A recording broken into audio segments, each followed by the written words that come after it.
नमस्कार, विद्या भारती के इस ऑनलाइन चैनल पर आप सभी का स्वागत है। हम लोगों ने लास्ट वीडियो में थोड़े से सिलेबस के बारे में डिस्कस किया था अपन ने, जिसमें अपन ने देखा था कि अर्थशास्त्र को कितने भागों में बांटा गया है, कौन से टॉपिक्स किस भाग में है तथा उनका वेटेज क्या है। आज अपन बात करेंगे व्यष्टि अर्थशास्त्र के एक टॉपिक के बारे में जिसका नाम है मांग की अवधारणा, द कंसेप्ट ऑफ डिमांड। तो आज अपन मांग के बारे में चर्चा करें। सबसे पहले देखिए मांग क्या है। मांग का मतलब होता है किसी वस्तु को क्रय करना। मांग का मतलब मांगना नहीं है, क्योंकि यदि मांगना होगा तो अपन इसको अर्थशास्त्र में शामिल ही नहीं करेंगे, क्योंकि मांगना गैर आर्थिक क्रिया है और गैर आर्थिक क्रिया को अर्थशास्त्र में शामिल नहीं किया जाता है। तो अर्थशास्त्र का मतलब होता है किसी वस्तु को क्रय करना, यानी कि परचेज करना। अब बात आती है किसी भी वस्तु को अपन परचेज करें या क्रय करें तो उसके लिए कुछ एलिमेंट्स हैं जो अपने पास होने अनिवार्य है। उनके बारे में चर्चा करें। जैसे हमारे पास सबसे पहले एक प्रभावपूर्ण इच्छा होनी चाहिए किसी भी वस्तु को खरीदने की। इफेक्टिव डिमांड, इफेक्टिव विल होना जरूरी है। प्रभावपूर्ण इच्छा कि किसी वस्तु को खरीदने या न खरीदने के बारे में इच्छा होनी चाहिए। दूसरी है संसाधन,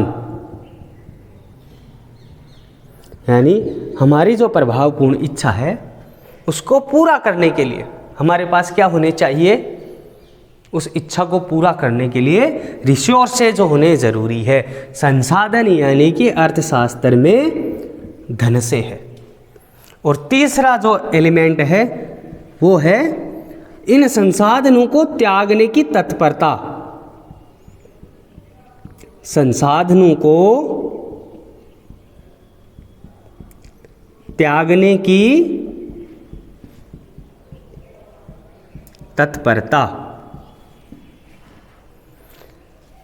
ये तीन एलिमेंट अपने पास होने और ज़रूरी है किसी वस्तु को क्रय करने के लिए। क्या क्या है?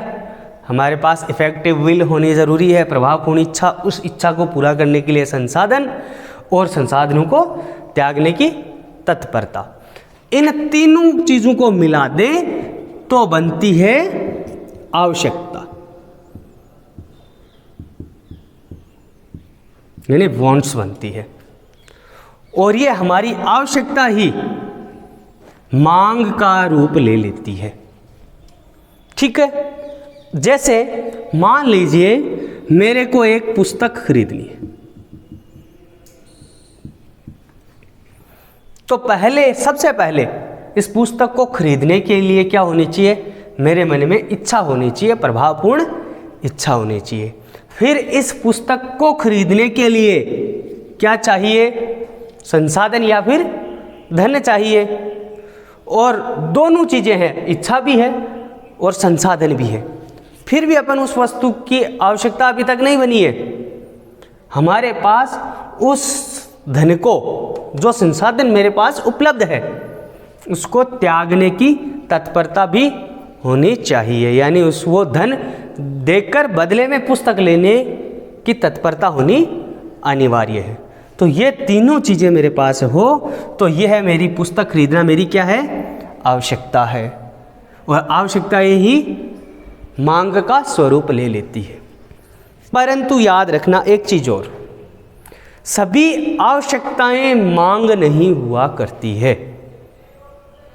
कारण यह है कि हमारे पास जो धन होता है वो सीमित मात्रा में होता है और हमारी आवश्यकताएं या इच्छाएं असीमित होती है।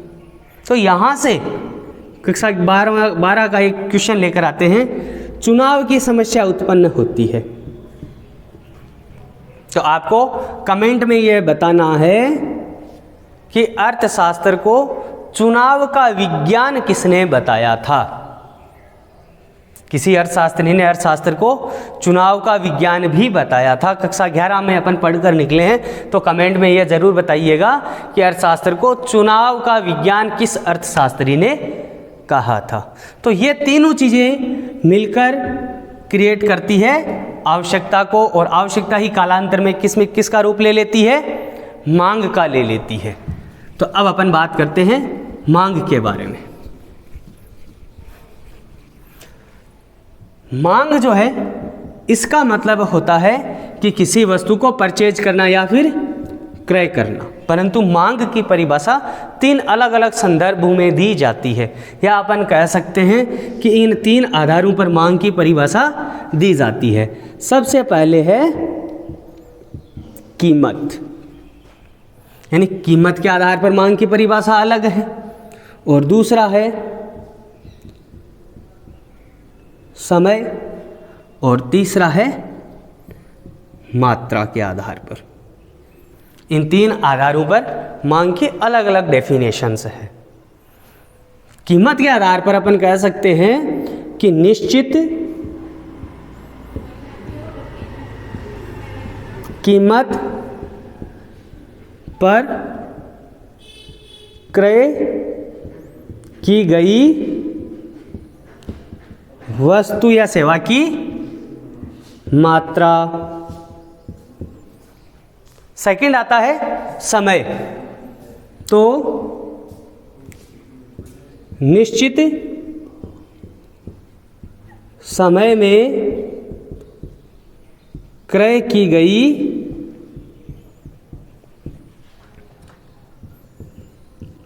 वस्तु की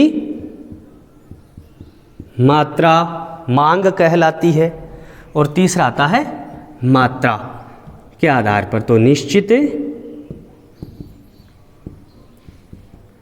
मात्रा में क्रय की गई वस्तु मांग कहलाती है। तो ये 3 आधारों पर मांग की अलग अलग परिभाषा है। तब आपसे पूछ लिया जाए कि कीमत के आधार पर मांग को परिभाषित कीजिए, तो निश्चित कीमत पर क्रय की गई वस्तु की मात्रा मांग कहलाती है। ठीक ऐसे ही निश्चित समय के आधार पर भी पूछा जा सकता है, और मात्रा के आधार पर भी पूछा जा सकता है। अब बात करते हैं कि ये 3 अलग अलग आधारों पर तो अपन ने मांग को डिस्क्राइब कर दिया। अब इन तीनों को एक साथ डिस्क्राइब करके मांग की एक अच्छी परिभाषा भी दे सकते हैं, या फिर अपन कह सकते हैं कि एक सर्वश्रेष्ठ परिभाषा भी मांग की दे सकते हैं। किस प्रकार से कि निश्चित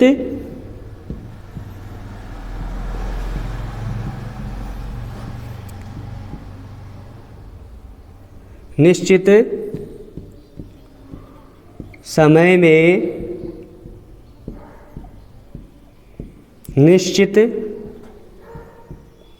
कीमत पर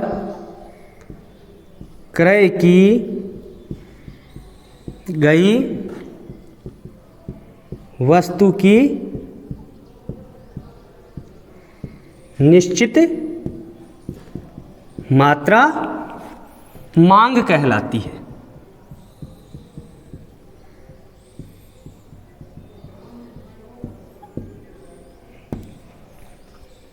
तो केवल इतना पूछ लिया जाए कि मांग किसे कहते हैं, तो अपन ये एक परिभाषा दे सकते हैं जो इन तीनों का मिश्रण है, कि निश्चित समय में निश्चित कीमत पर क्रय की गई वस्तु की निश्चित मात्रा मांग कहलाती है।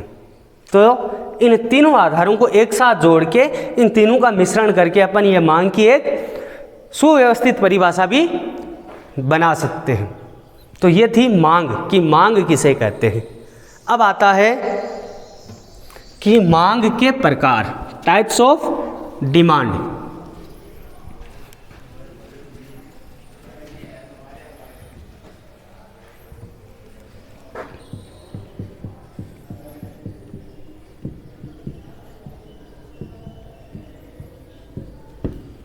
देखो, मांग तीन प्रकार की होती है।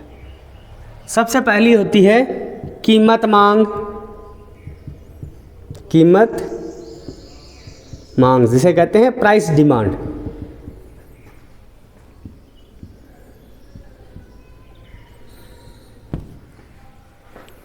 वह मांग जो किससे संबंधित होती है?